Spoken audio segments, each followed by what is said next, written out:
ಸಖತ್ ಖಾರ ಬಣ್ಣ ಮತ್ತು ರುಚಿ ಆಚಿ ಚಿಲ್ಲಿ ಪೌಡರ್. ನವಿ ಯುಪಿಐ ಆಪ್ ಇದೀಗ ONDC ನೆಟ್ವರ್ಕ್ ಆಧಾರದ ಮೇಲೆ ಮೆಟ್ರೋ ಟಿಕೆಟ್ ಖರೀದಿ ಸೌಲಭ್ಯ ಒದಗಿಸಿದೆ. ಬೆಂಗಳೂರು ಮೆಟ್ರೋ ಪ್ರಯಾಣಿಕರು QR ಟಿಕೆಟ್ಗಳನ್ನು ನವಿ ಆಪ್ನಲ್ಲೇ ಬುಕ್ ಮಾಡಬಹುದಾಗಿದ್ದು, ಡೀಟೇಲ್ಸ್ ಇಲ್ಲಿದೆ.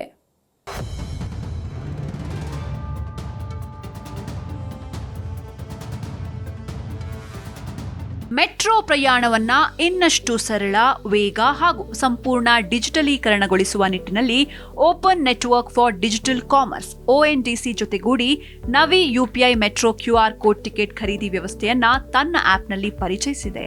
ಬೆಂಗಳೂರಿನ ನಮ್ಮ ಮೆಟ್ರೋದ QR ಟಿಕೆಟ್ಗಳನ್ನ ನವಿ ಆಪ್ನಲ್ಲಿ ಪಡೆಯಬಹುದು.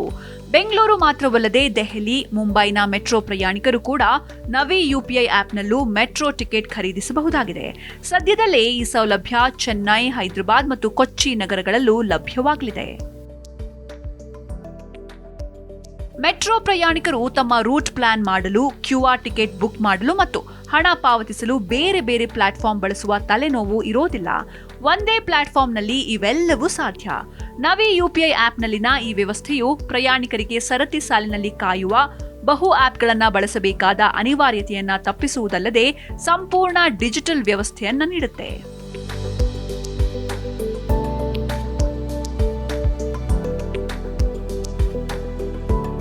ONDC ಜೊತೆಗಿನ ಪಾಲುದಾರಿಕೆ ಕುರಿತು ಮಾತನಾಡಿದ ನವಿ ಲಿಮಿಟೆಡ್ನ MD ಮತ್ತು CEO ರಾಜೀವ್ ನರೇಶ್, ಭಾರತದ ಮೆಟ್ರೋ ಪ್ರತಿದಿನ ಕೋಟ್ಯಾಂತರ ಜನರಿಗೆ ಸಾರಿಗೆ ವ್ಯವಸ್ಥೆಯನ್ನ ನೀಡುತ್ತೆ. ಆದರೂ ದೊಡ್ಡ ಪ್ರಮಾಣದ ಪ್ರಯಾಣಿಕರು ಇನ್ನೂ ಹಣ ಪಾವತಿಸುವ ಮತ್ತು ಸರತಿ ಸಾಲಿನಲ್ಲಿ ನಿಲ್ಲುವ ಅನಿವಾರ್ಯತೆಯನ್ನ ಹೊಂದಿದ್ದಾರೆ. ಪಾವತಿ ವಿಳಂಬದಿಂದ ಪ್ರಯಾಣಿಕರ ಸಮಯ ವ್ಯರ್ಥವಾಗಬಾರದು. ONDC ಜೊತೆಗೂಡಿ ನಾವು one app, one QR ticket, one seamless tap ಮೂಲಕ ಮೆಟ್ರೋ ಪ್ರಯಾಣವನ್ನ ನಿಜವಾದ ಡಿಜಿಟಲ್ ವ್ಯವಸ್ಥೆಯಾಗಿ ಬದಲಾಯಿಸಿದ್ದೇವೆ. ನಿತ್ಯದ ಪ್ರತಿ ಪ್ರಯಾಣಿಕರಿಗೂ ಅವರ ಸಂಚಾರ ಸುಲಭ ಮತ್ತು ವೇಗವಾಗಿರಬೇಕು ಎಂಬುದು ನಮ್ಮ ಉದ್ದೇಶ ಎಂದಿದ್ದಾರೆ.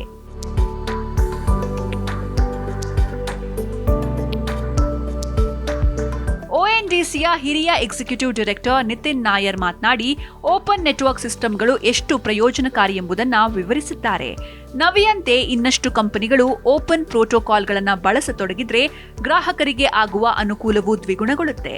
ಓಪನ್ ಇಕೋಸಿಸ್ಟಮ್ಗಳು ಎಷ್ಟು ಪರಿಣಾಮಕಾರಿ ಅನಿಸುತ್ತೆ ಎಂಬುದು ವೇದ್ಯವಾಗ್ತಾ ಇದೆ ಎಂದಿದ್ದಾರೆ.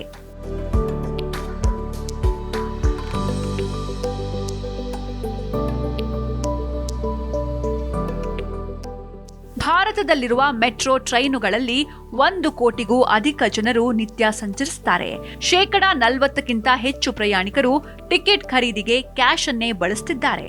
ಈ ಮೆಟ್ರೋ ಟಿಕೆಟ್ ಖರೀದಿಯನ್ನ ಡಿಜಿಟಲೀಕರಣಗೊಳಿಸ್ತಾ ಇರೋದು ಗಮನಾರ್ಹ ಸಂಗತಿ. Desk bureau, G Kannada news.